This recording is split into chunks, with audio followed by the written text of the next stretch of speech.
आज मेरे व्यूवर्स के लिए क्वेश्चन है तालीमी नफ्सियात से और देखिए एजुकेशनल साइकोलॉजी को समझने से हम बहुत सारे क्वेश्चंस को आसानी से सॉल्व करेंगे।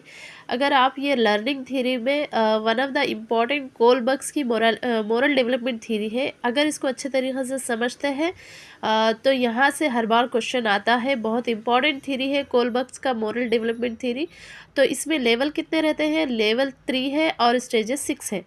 तो आप सब लोग ये क्वेश्चन को सॉल्व करें और कमेंट बॉक्स में कौन सा करेक्ट ऑप्शन आना चाहिए और आप ये थ्योरी को कितने अच्छे से समझते हैं, वो जांचने की कोशिश कर रही हूँ मैं कि आप लोग तालीमी नफ्सियात को कैसा पढ़ते हैं, किस तरीके से समझते हैं।